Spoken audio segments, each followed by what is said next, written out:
What's up guys, in this video I'm going to share with you how to do keyword research for Google Ads and how to find hot keywords just for Shopify dropshipping. Why this is important is because when you're doing Shopify dropshipping with Google Ads, it's super important that you find the best keywords for your products to one, save money and also get those conversions. So if you're coming from another platform that's usually relies on impression based while Google relies more on demand based, this is where you're going to struggle if you don't understand. So in this video, I'm going to share with you how to use Google Keyword Planner properly and what you're looking for in that planner. So with this video, you're going to know exactly the types of keywords and how to use the keyword planner in order to find the best keywords and the hottest keywords that are going to start to get you sales. And you're going to know within seconds if that product that you're researching is going to work on Google Ads or not. All right, so I'm going to jump into my computer and I'm going to walk you through the keyword plan, and then I'm going to go through what you need to consider when you're doing research, and then I'm going to show you a few examples as well of actual products that may be good to do and also examples that may not be good to do.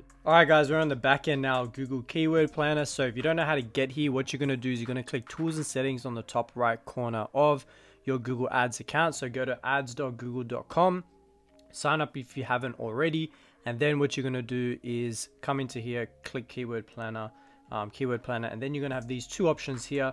You're going to select Discover New Keywords, and then you're going to come up with this section here. You want to make sure that you change your location to wherever you are going for. So if you're in the United States and you're targeting United States, make sure that's on United States.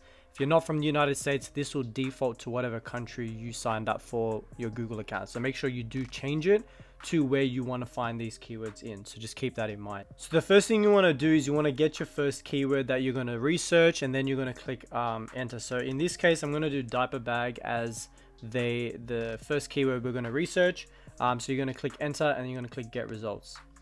What it's going to do, it's going to bring you to this page here where you can see the trends and you can see the average monthly searches, the keywords on the left side here. On the top here that you can't see because it's cropped it out, you will see the location that you're in, the language that you're in, the search networks, which is Google, and then you can select the time range that you want to see your keyword in. So you can do in the last 24 months, the last 12 months. I usually do the last 12 months and then the last 30 days to get a gauge of what's going on with the keywords. This one is with 12 months at the moment.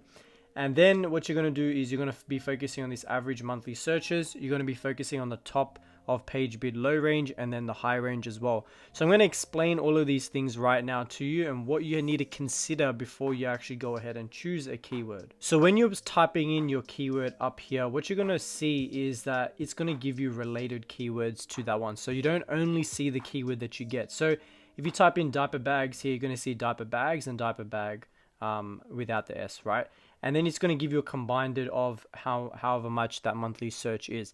But what you need to keep in mind is that when you first start your Google account, now if you haven't run any ads on Google just yet and you haven't spent any money, then you're not going to be able to see this exact number right here. When new accounts get started, all they can see is between 1 and 10K, I think less than 1K, and then it goes from 10 to 100K, then 100K to a million or something like that, I think, right?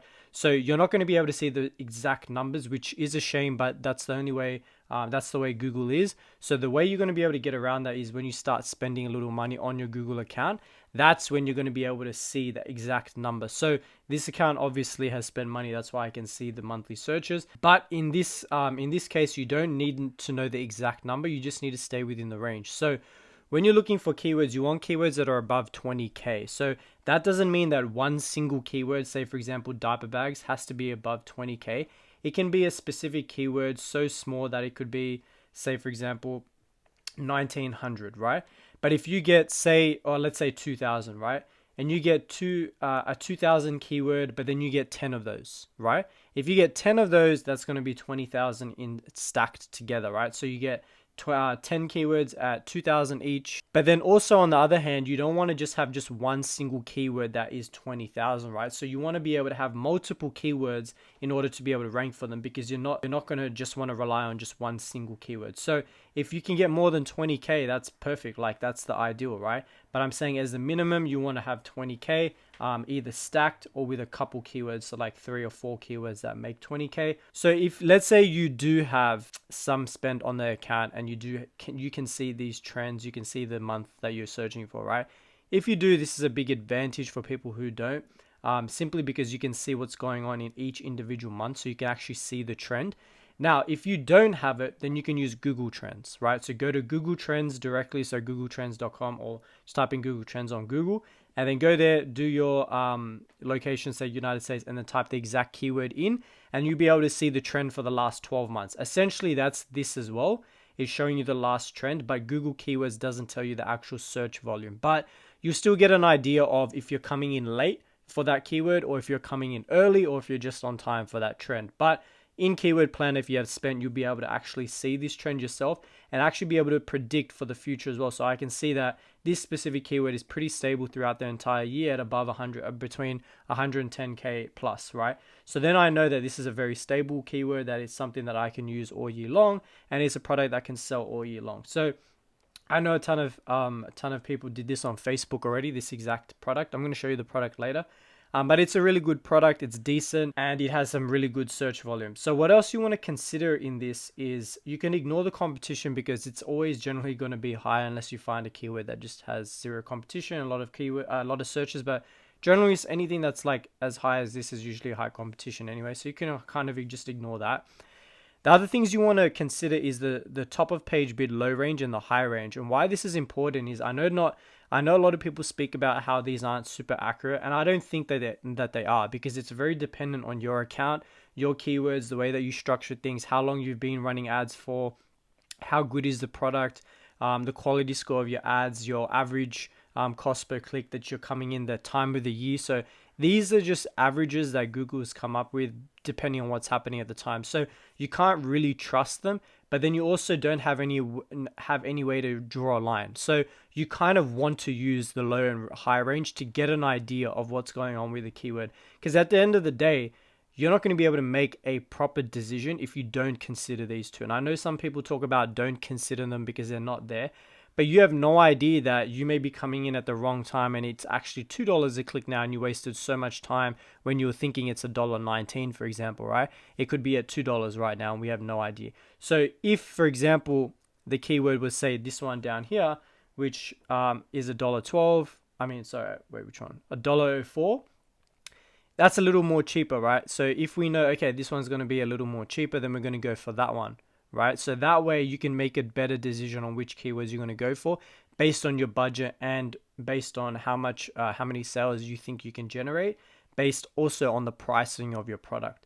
Because at the end of the day, if you get 100 people in and it costs you $1.20, right, it's going to cost you $120 for people to come in.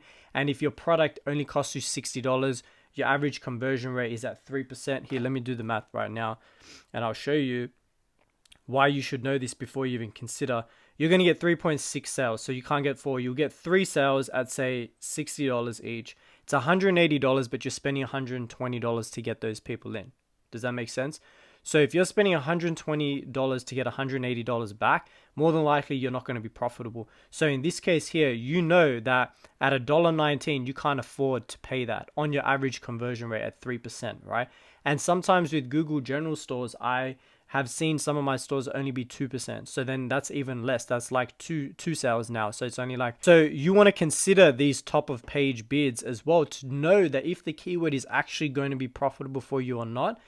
And then take it with a grain of salt as well, because at the same time, this may not be $1.19, it could be 50 cents. So if it's 50 cents, now it's half, and now we're in profit at the end of the day. So that's why I'm saying just consider it slightly, because if it says, for example, top of paid bid low range is at $4, I can guarantee you're not going to be profitable whether you're at the right time or not, simply because there's just way too much competition. The cost per click is just way too high.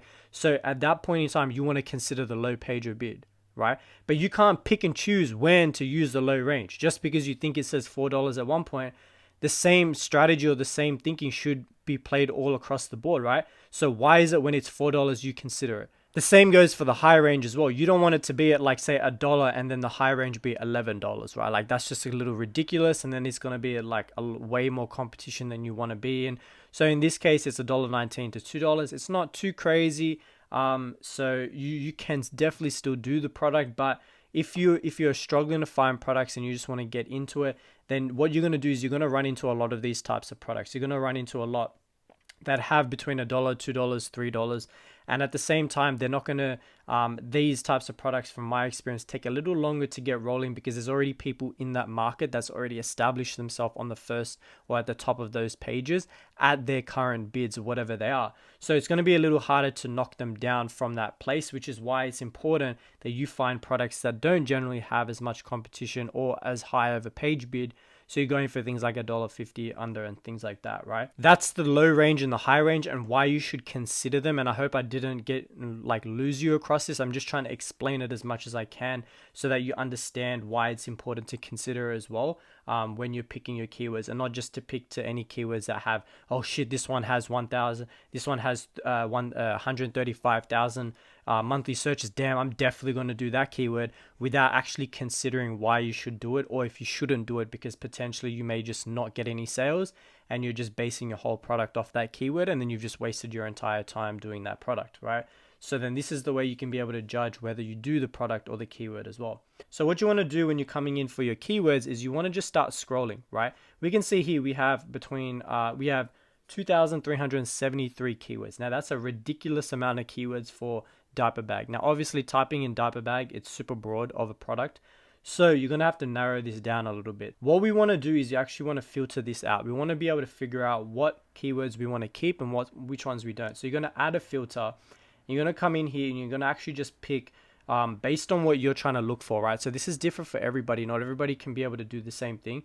But generally what I will go for is average monthly searches. So I'm trying to look for something that is a higher range. Then I'll have an average monthly search minimum that I want to look for. So if I'm only trying to find keywords that have at least 50,000, then I'm going to have that option checked. So I'll just select average monthly searches and greater than 50,000, and then you're going to apply that. And what it's going to do is going to cut down every single keyword out of all of them that have 50,000. Now, obviously there isn't that many left. So let's drop it to 20,000 and see if there's any more that come in. So we can see there's a couple more.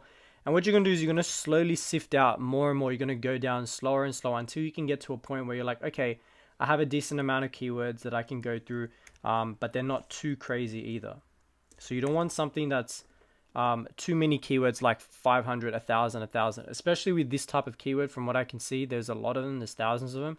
So it's going to be a lot harder to go through all the smaller ones right now. But if you're struggling to find good keywords, that's when you're going to go to the lower ones to try to fill up the volume that way. Also, when you got a new account with Google Ads, what you're going to notice is that you're not going to have all of these options there. So sometimes you don't have average monthly searches on there. And I don't know why Google doesn't do that for everybody. It's a bit weird, but I guess you're going to have to start spending a little money before you can get that and narrow it down. But you can definitely still narrow it down by, say, top of range, high range. So you don't want to see anything above, say, like, you don't want to see nothing crazy like over $5 or anything that's on the high bid.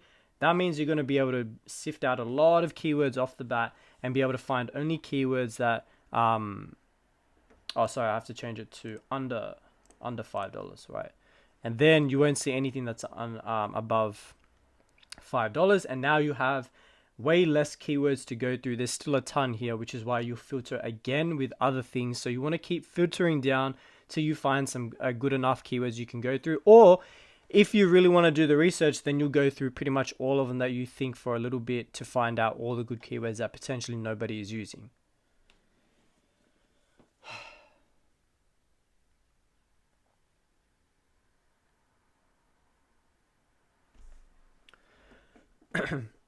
Also, when you're doing this research for this specific product, it's important that, yes, you do the one initial keyword that you find. But for example, when you research this product, there's other keywords that are very similar to the one that we just used. So if we look at nappy bag, for example, if you go to AliExpress and you find your product, usually they have all the good keywords in their title anyway, because they're doing the exact same thing on AliExpress. So if you have any questions about Google Keyword Planner or anything else you want me to go over, let me know in the comments down below. I'm pretty sure I covered pretty much everything here for you to know and go out and actually start finding the proper keywords and the right keywords. So again, if you have any questions, leave them down in the comments below.